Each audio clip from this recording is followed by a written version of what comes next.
we're back, and today we're going very straight to the point. Today I'm going to be experimenting with the Ordinary Serum Foundation. All the shades have been sold out for like ages and we don't know when they're coming back. I got this in store. I managed to find my shade of the Serum Foundation, not the Coverage Foundation. I picked the lightest shade, which is 1.0N, which has neutral undertones. This is the packaging. This is what it looks like. It comes in a little pump. It's very cute. And I know that you love The Ordinary as a brand. And I have done a video on their like serums, some of the serums that I have, so I'm gonna link it here. But I have also gotten some of their other products more recently, especially the new acid launches. And I'm gonna talk about them very soon as well. So keep in touch and hit that bell button if you wanna know when I'm uploading, because, you know, that's what you need to do nowadays.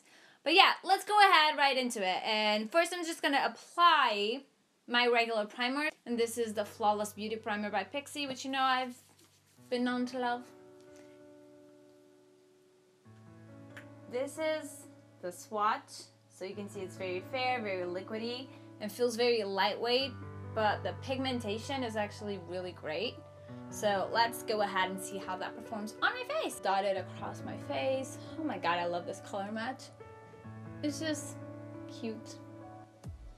I love when brands have like fair shades, but like for every undertone, because I'm not too pink and I'm not too yellow. I'm just right smack in the middle. People have stolen the testers from the store and everything. It's been crazy. So I'm just gonna start like blending it in. It is higher coverage than I expected it to be. If you can see, like, it is not that sheer, even though it feels like lightweight. I really love the color match though. It's just perfect. I hope it hasn't been, but I hope it doesn't oxidize a little. It does accentuate like the dry bits and the imperfections a bit more than my usual BB cream does, but I'll also have to see how it fares out throughout the day. Just gonna apply a little bit more to my sponge and go over the areas where I need a little more coverage.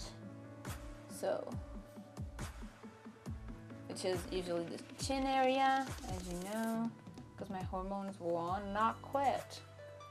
They will not quit. Like in the nose especially, and my forehead. I don't know if you'll be able to see this, but the texture is just not, you know, blending seamless into my skin, which I feel like my BB creams do. First impressions of, I'm a little disappointed with how it gets on my skin, but my skin, as you know, is very complicated. It's like very combination, very dehydrated, very all of those things at the same time. So it's very flaky because I use retinols and acids to get rid of my acne, but at the same time it's combination and it produces oil. So my skin is literally like the worst and all over the place. But I do feel like I get a nicer texture with my usual BB creams and like cushion foundations. However, I'm very impressed with the coverage of this. In a few hours, I'm just gonna check back in and see how this pans out. It's not matte, but it does behave like a matte foundation would. So it's probably demi-matte, similar like formula and texture as a matte foundation would. And that's why I think it's like making all my pores and all my hairs and all my like tiny wrinkles look a little bit more pronounced. And I pretty much just finished the look, so I will check back with you in a couple of hours. Let's hope for the best. So it's been about like 5 to 6 hours.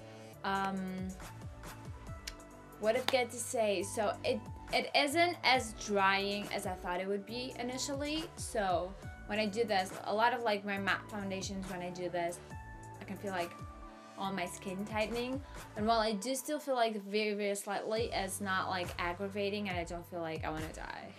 So that's a good plus. It doesn't also like, it's not too bad on my like dry flakes. I mean, the first texture I don't love, but it doesn't get much worse from that, which sometimes can happen throughout the day. So however, it's still like around the nose and like in this chin area, which tends to be drier and more sensitive, and a few patches of dryness that I have, especially here on my forehead and in a few of my pimples. I feel like it doesn't fade out as evenly as I wanted it to, as opposed to the cushion foundations and BB creams that I'm wearing right now, that I feel like are a bit more creamy, but work for me better in terms of texture. A few of the coverage did come off, but not a lot, to be honest. Like this, I don't feel like my pores look that huge with most of my other covering like base products. Just on the side of the nose, you can see how it fades out like and flakes into my like dry areas. Again, overall, it's not as bad as I thought it was, but still, as an overall texture, I think I've had better. Even though this foundation is around, it's 5 and something pounds, so it's under 6 pounds.